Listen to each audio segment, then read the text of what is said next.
Big day for us here today, or at least we think it is. Today is supposed to be haul out day, but they were supposed to get started at 8:30 and we have not seen anybody yet.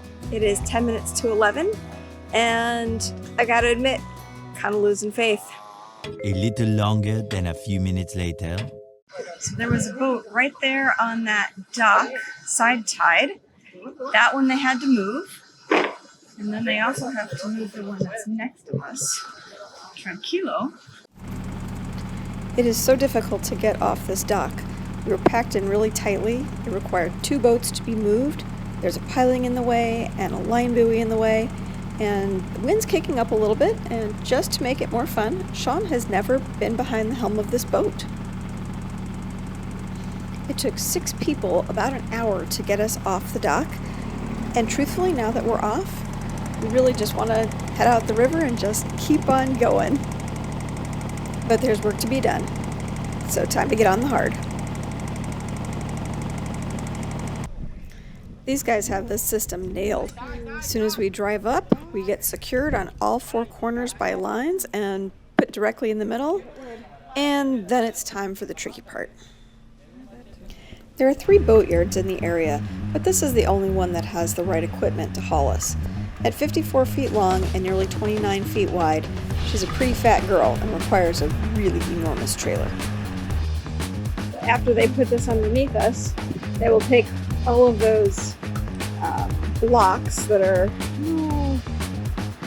hard to see, right about there, and start propping us up so that we get evened out. The whole thing is like voodoo.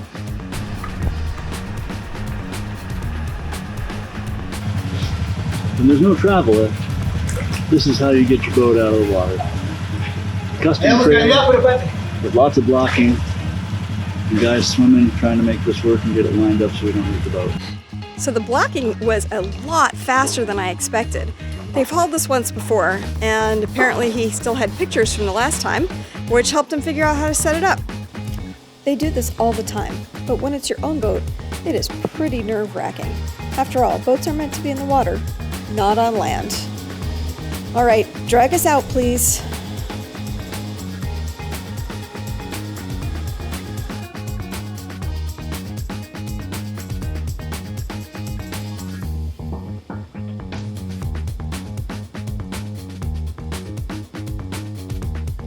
And now they are reversing into this space, which I gotta say is mind-blowing. The whole process, absolutely mind-blowing.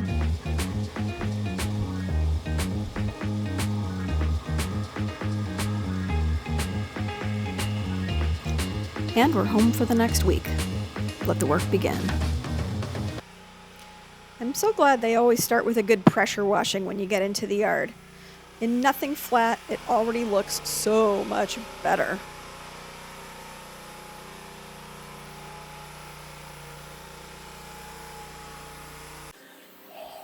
If you're cruising around the world, I can't think of anything more important than having quality maintained ground tackle. After all, that's your security in any anchorage. For now, we have a 145-pound spade anchor. We have 12 millimeter, which is really big, galvanized chain. No idea what the strength of it is. We have a windlass that needs to be maintained. It has not been as far as we can see. And we also have a secondary anchor and length of chain. We're planning to take every bit of that off the boat. We're going to examine it and hopefully salvage some chain. We were told by the previous owner that the chain is no good anymore.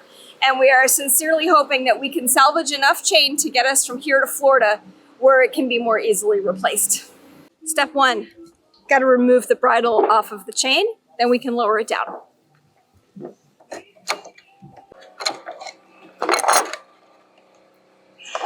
That's interesting. Righty tighty, lefty loosey.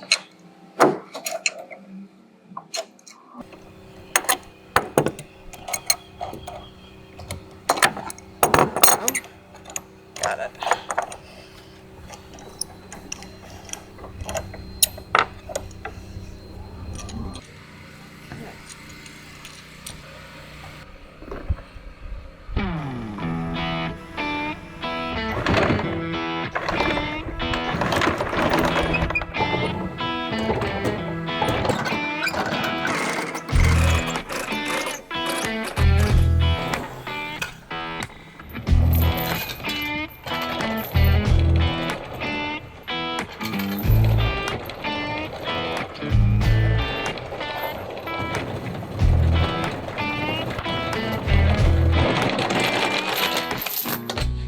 That's what I was looking for.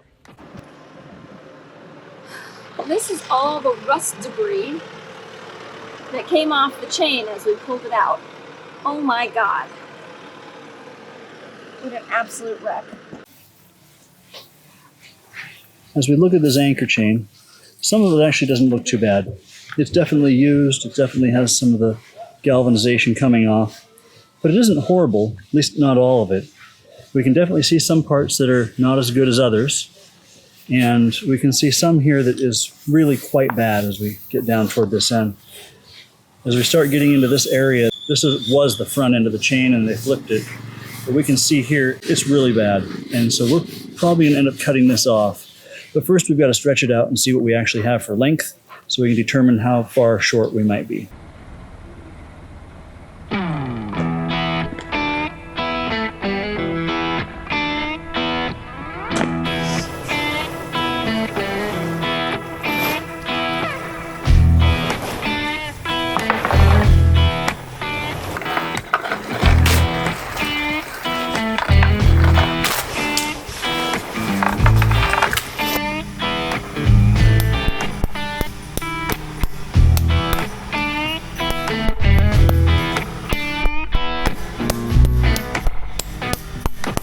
What I'm going to do is try to figure out about where the chain turns from pretty good to not so good and make that our measure point so we can decide where we would cut it if we're going to cut it off and then how much we have left. Right now I'm predicting that we'll end up cutting about 150 feet of chain off of it.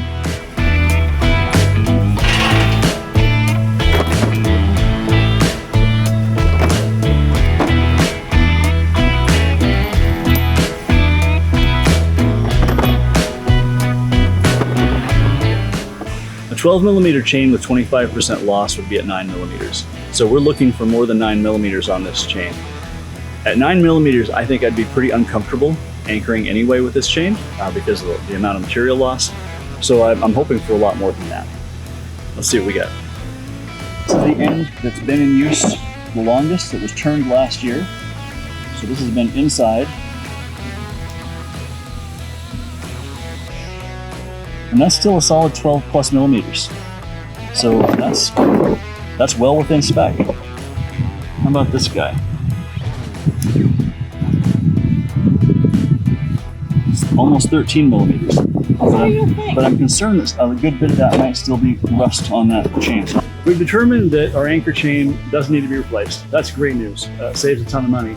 But we are going to get it regalvanized. Trampolines are good and truly done. You can see a whole bunch of ginormous holes. There's one there, and the really big one up at the front. Good news, I can reach. Now, my rigging knife, I'll start cutting this thing down. Some amount of luck, and it won't fall off of here while I'm doing it.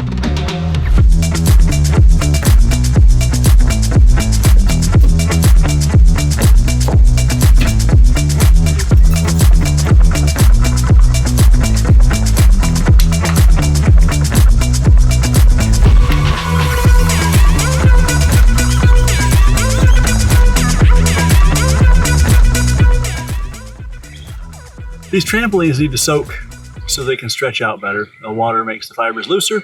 So we're gonna soak them overnight and hopefully by morning, we'll be able to stretch them into place. Keep it going. It's perfect.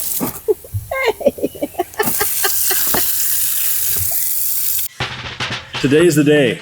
Tramps are going back in.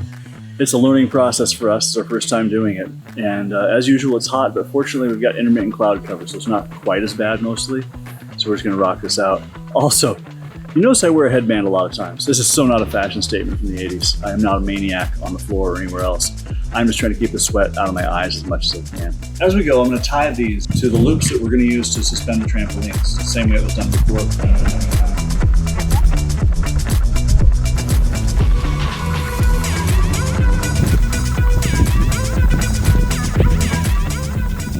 If you've never worked with this type of trampoline before, they're really difficult.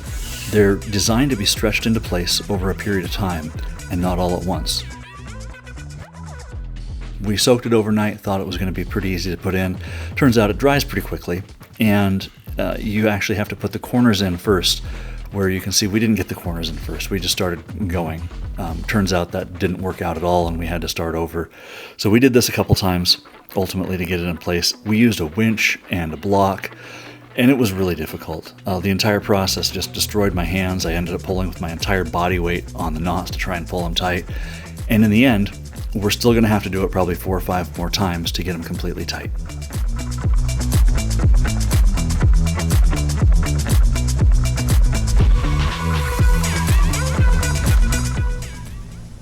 Our fenders are blown up and ready. Heading back into the water. Oh my God, I'm so ready to be off the hard. Oh yeah, we are back in the water. That rudder going down. We'll be floating in no time. It feels great to be back in the water. If you've installed a similar trampoline system and have any suggestions for making the job slightly less miserable, please leave us a comment below. We'd really appreciate the suggestions. If you enjoyed this episode, please give us a thumbs up. Also, hit that button to subscribe to our channel if you haven't done so already.